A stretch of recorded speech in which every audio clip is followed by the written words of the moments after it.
Okay, so I know that might be a little bit hard to see, but that was just probably about 2.5 feet of extensions, or probably 3 feet. 2 feet, the first one there is a non-wobble, and then I have 3 shorter wobbles from Harbor Freight, and then the 18 mil socket. And you can get to every single one of those once you have the drive shaft out. So no need for a box wrench or screwing around through the shifter hole or anything like that. If you just get a ton of extensions, you can get every bolt. So that's all the torque converter bolts. The starter and bell housing bolts are all out. Drive shaft is out. The shifter linkage is unhooked. I need to get inside the car and unhook the overdrive wiring and take the shifter assembly out. Since this trans jack that we have here is really only good for holding the transmission, I'm actually going to lower the car down to just the ground and do it with a regular jack just underneath the car. So that might be a little hard to video, but we'll figure it out. Once I get that, we'll get the trans out, take the flex plate off, and start getting ready for the manual stuff to go in. Alright, so for the sake of being thorough here, we have overdrive wiring here on the side of the trans that comes up and over from this side of the shifter assembly. Be a little bit hard to see there, but the wiring comes down. I'm going to see if I can unplug that from the inside of the car. I can't remember. If I can't, I'll unhook it from the trans. Otherwise, we just have the lines here. I fed the O2 back through to here, so it's out of the way. I'm going to take these lines off, the 2 cooler lines just from here, so it's easy to just drop the trans, and then I'll pull them from the radiator when we get a chance there. Other than that, it should be pretty straightforward. There's not a whole lot going to this trans. We do have the step-down cable, which goes into the trans there. And I'm going to remove that from the inside of the car before we drop the trans, just so it doesn't get hung up or snagged on anything. I'm planning on keeping this trans as a spare for my parents' car. This trans works fine, it's just damp, so new pan gasket, new filter, and hopefully it'd be good. So I'll just keep it as a spare, hang on to it, but otherwise, it should be good. Inside the car, we're going to need to remove some stuff to get to the pedal assembly, the kickdown cable, clutch cable, and to get rid of the shifter. So mine was missing this shifter trim. That just pulls up anyway. Usually they're like glass, so they just break. But there's 2 bolts, I think, on those 2 Torx keys facing in this way. You would remove those.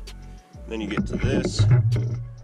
And from here, you have a 10 mil here under the carpet, here under the carpet, here, and here. Those are what's going to hold the shifter assembly in. Then you just have the wiring. That's going to be a Phillips head. 2 Phillips heads here. You can unhook those as you go. Pretty easy to see. We're going to take this neutral safety switch out of here. It looks like a piece of pie or something like that. We're going to take that out of there and connect 2 of the wires so that the car believes it's in neutral. That's how you trick it to start. Under here, we are going to remove this bolt for this trim panel here. It's a T40 Torx, and then there's another one on the other side here, right under the keyhole. And then, other than that, I'm not sure. I think there's a couple other things holding it from the bottom. We'll find those as we go. Okay. So it's been a while since I did the wiring on the last M47 from the AW71, so I'm just trying to remember how to do this again. So this is your neutral safety switch. Looks like a piece of pie. So if you see here, it says park, neutral, then you have a couple other reverse, positive, and then it says 50. So we want it to be, I think it's in neutral, and this is the lever that goes across to select when you move your shifter. So you can pry the little metal tabs here on the sides back, and this will come right out. And then once you're in here, we want to find our neutral wire. So we have or park. I think in this case it's going to be park.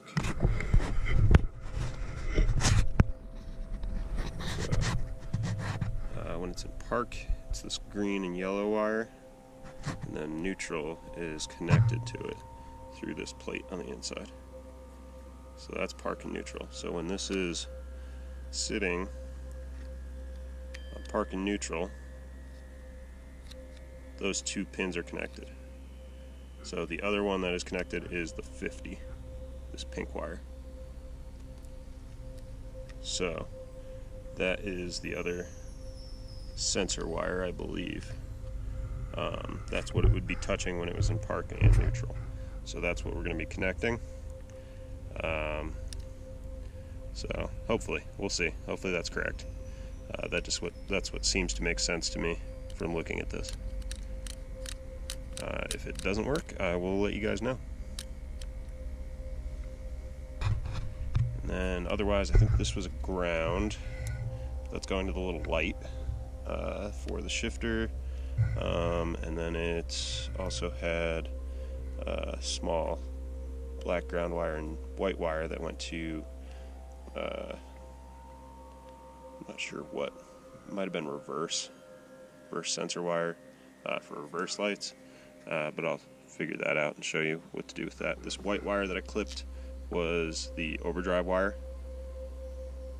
and then this black wire, which has two gray wires connected inside of there, was the, I believe, the overdrive off switch.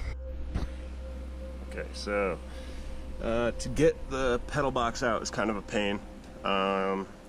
Best route is to take your cluster out, which I had to do anyway because I'm putting a tack in. Cluster is super easy to take out. You just pull the two knobs off of your light switch and dimmer switch here. Pull those off. That plate will pop right out. You unplug your rear fog light switch there. Then you have two screws here. This one just broke on me, but that'll let the cluster come out on that side. Then you pop the two plates that are here just out with a screwdriver. Again, super easy. Two more screws on this side. Then the cluster will come right out. If your steering wheel is straight, it's a lot easier. You can just pull it straight back and reach your hand behind and unplug these. This big round plug can be a bit of a pain to pull out. You gotta kind of give it a good wiggle. Then you have this one. Bottom right is yellow with a red stripe. Then this is for your odometer, speedometer. This is going to be the tack wire that wasn't wired to anything, and then this is the clock wire here. Okay, so once you have that out, and really that only gives you better access to two of the bolts, but those two bolts are pretty impossible to get to unless you pull the cluster or your steering column, so one or the other. Those two bolts are these guys way back here.